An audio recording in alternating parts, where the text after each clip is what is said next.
চিংড়ি মাছ রান্না করলে অনেকেরই একটা অভিযোগ থাকে যে মাছগুলো খাওয়ার সময় রাবারের মতন শক্ত হয়ে যায়। তবে চিংড়ি মাছগুলো রান্না করার সময় যদি কিছু টিপস ফলো করা যায় তাহলে রাবারের মতন শক্ত তো হবেই না, খেতে লাগবে দুর্দান্ত। আর আমার আজকের রেসিপি হলো আলু দিয়ে চিংড়ি মাছ।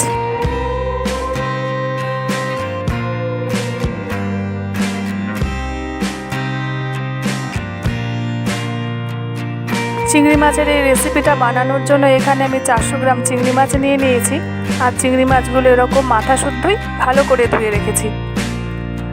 এবারে মাছগুলোর মধ্যে দিয়ে দিচ্ছি নুন, হলুদ, কাশ্মীরি রেড চিলি পাউডার, আর এখানে নিয়ে নিয়েছি অর্ধেক লেবু। লেবুর রসটাও দিয়ে দিচ্ছি মাছের মধ্যে।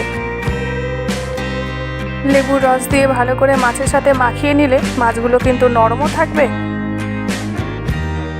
আর খেতেও খুব ভালো লাগবে।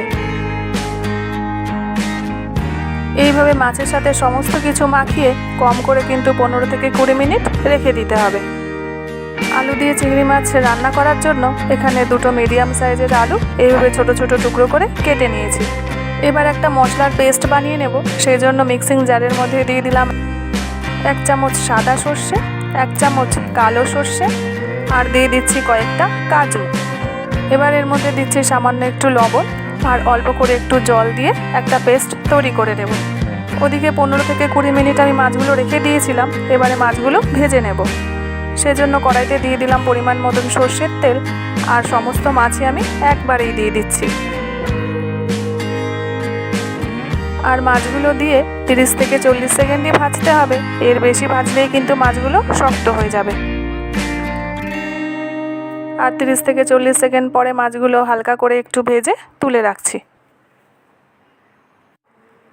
এবার ওই মাছ ভাজা তেলের মধ্যে দিয়ে দিচ্ছি কেটে রাখা আলু, আর আলুগুলো দিয়ে ভালো করে ভেজে নিচ্ছি। এখানে আলুগুলো এমনভাবে ভাজতে হবে যেন 60 থেকে 70% সেদ্ধ হয়ে যায়। আর আলুগুলো ভেজে তুলে রাখছি একটা পাত্রের মধ্যে।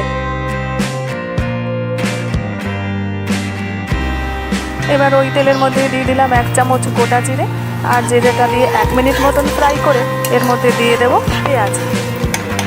এখানে 2টো বড় সাইজের পেঁয়াজ নিয়ে নিয়েছি, আর পেঁয়াজটা এইভাবে ফাইন চপ করে নিয়েছি।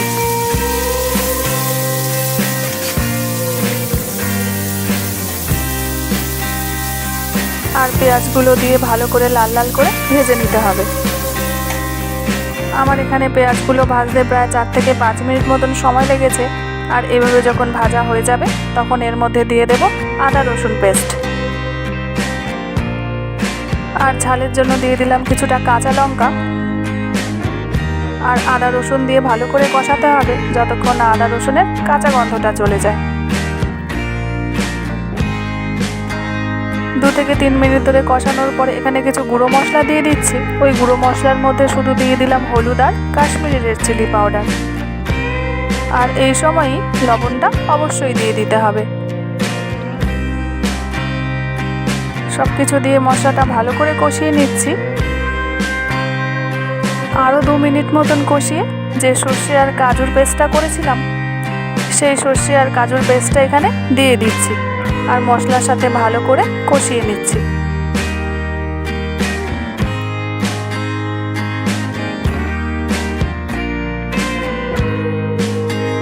এভাবে কষানোর পর যখন সাইড থেকে তেলটা ছেড়ে আসবে তখন এর মধ্যে দিয়ে দিলাম ভেজে রাখা আলু, আর আলুগুলো দিয়ে মশলার সাথে ভালো করে মিশিয়ে নিচ্ছি। এবার এর মধ্যে দিয়ে দিলাম পরিমাণ মতন জল, আর জল দিয়ে ভালো করে একবার মিশিয়ে ঝোলটাকে এবারে ফুটতে দেব।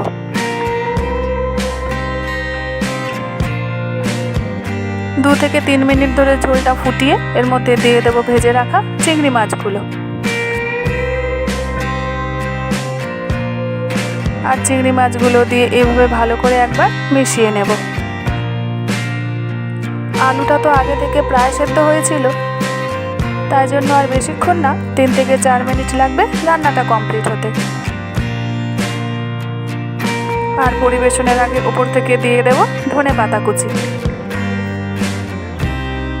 তৈরি হয়ে গেল আমার আজকের দুর্দান্ত স্বাদের চিংড়ি মাছের রেসিপি। তাহলে বাড়িতে অবশ্যই একবার এইভাবে ট্রাই করবেন। আশা করি আপনাদের খুবই ভালো লাগবে। আর যদি ভালো লেগে থাকে তাহলে আমাকে কমেন্টে কিন্তু জানাতে ভুলবেন না। আবার আপনাদের সাথে দেখা হচ্ছে একটা নতুন ভিডিও নিয়ে, নতুন একটা এপিসোডে।